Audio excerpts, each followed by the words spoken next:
lovely to meet you, and congratulations on the film. I saw this film, I think 2 weeks ago, in an absolutely rammed screening, and the reaction was extraordinary. Oh, good. How does that make you feel, hearing all these sort of reactions? We love it. We live for it. Yeah, you know, we spent almost 4 years making this movie in our bubble, and to finally be able to show it to people and get those kind of reactions, makes it worth it. It's the only downside of making films. It's not like theater where you get that instant reaction, or sitcoms. So to be able to finally see the finished product with an audience is the most gratifying thing in the world, to know that you weren't, wasting your time. going off in a completely wrong direction. So outside of the premieres, obviously, have you been able to sort of sneak into some public screenings yet? We intend to do it on the release date. Yeah, we're gonna go theater hopping just to kind of fulfill our egos.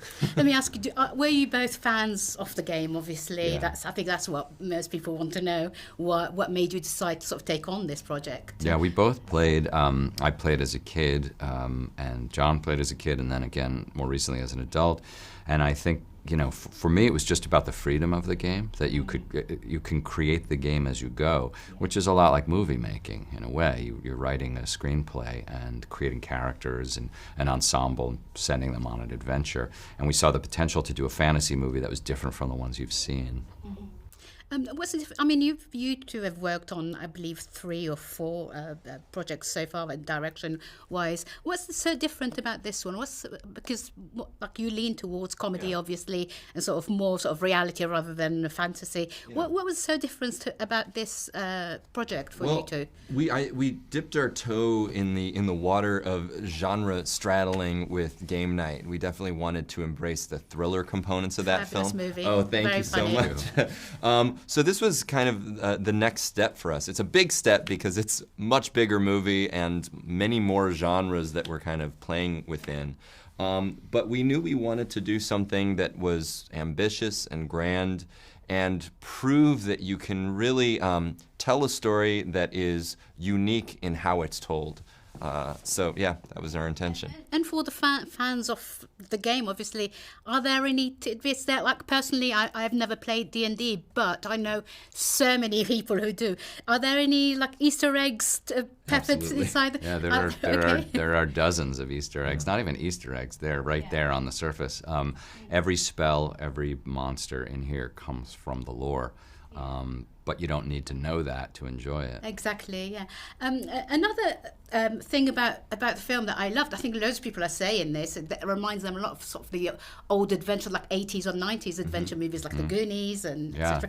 But, that's not a coincidence. That's not a coincidence. That's what I want to ask you. What kind of movies did you grow up on? The first movie that I remembered seeing as a kid that totally changed my perspective of how a movie can really change everything was Jurassic Park. And I remember the moment I saw it in theaters and how I wanted to become a filmmaker after that. And I think part of it was because it is evergreen. You can watch it now and it's just as good as it was when it first came out.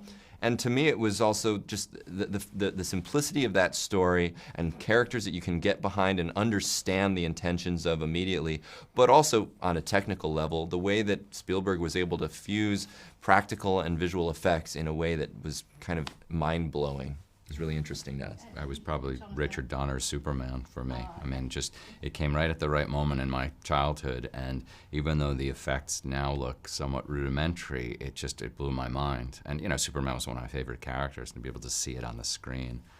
There's a great spirit of camaraderie between your cast as well, which is very unusual, because usually it does feel like these kind of adventure films are being churned out, but there's something really special about this. You feel like they've really got to know each other. What was casting them like?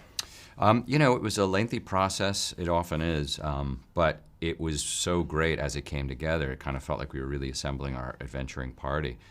Chris Pine came on board, and we talked through the role a lot with him, and through those conversations we revised the character a bit, and And then Hugh came on, and that was a real get. He's who we had in our heads when we were writing the part. And, you know, we didn't expect him to do it, and neither did he. He told us his agent gave him the script, and he said, that's not going to be for me. And then he read it, and he just got pulled in. He loved the script. Yeah, but, you know, there's always a risk when you're casting something like this with so many different types that there could be absolutely no chemistry between them, and you've made a horrible mistake.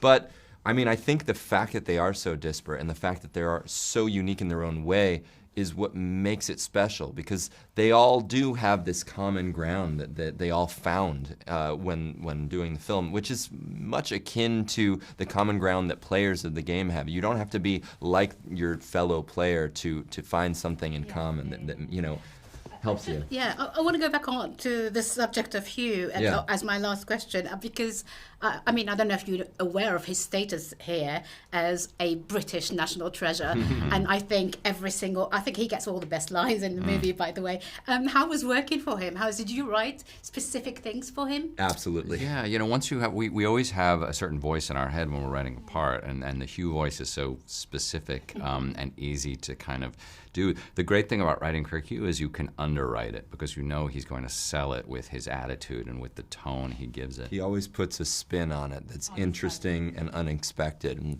we would be able to play out the line in our heads a million times thinking that this is how he's going to say it, and then he surprises you, and that's what's so great about it. That bit with the tea is, I'm sorry, it's scorching hot. That cracks me up every time. And he also gives you takes every time they're different from the last one.